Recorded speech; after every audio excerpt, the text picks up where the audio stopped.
Friends నేను చాలా మంది చూస్తాను వీడియో కంటెంట్ చేస్తే బిజినెస్ వచ్చేస్తుందా సేల్స్ అయిపోతాయా. సో వీడియో కంటెంట్ వల్లే సేల్స్ కా గుర్తుపెట్టుకుంటామా.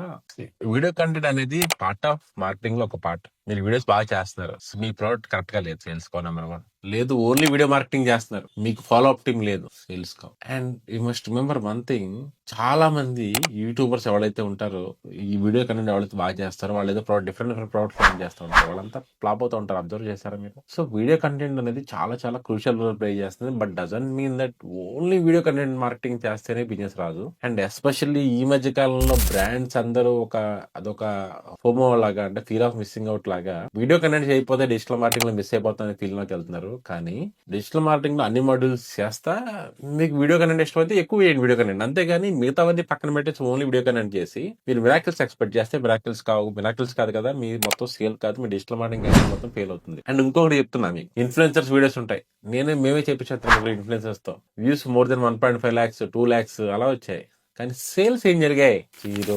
So regular traditional digital marketing techniques ఏవైతే ఉన్నాయో అవి వాడితేనే ప్రాపర్ సేల్స్ అవుతాయి. మీరు విపరీతమైన వీడియో మార్కెటింగ్ చేసి విపరీతమైన పబ్లిసిటీ చేయడం వల్ల అన్నెసరీగా మార్కెట్ లో అందరూ మనల్ని అబ్జర్వ్ చేయడం తప్ప దానివల్ల పనికొచ్చేది ఏం లేదు. బట్ కంటిన్యూస్ గా చేయండి, మంత్లీ ఒక 6-7 రీల్స్, ఒక 2-3 లాంగ్ వీడియోస్ లాంటివి చేస్తే డెఫినెట్ గా రిజల్ట్స్ అనేవి మంచిగా ఉంటాయి.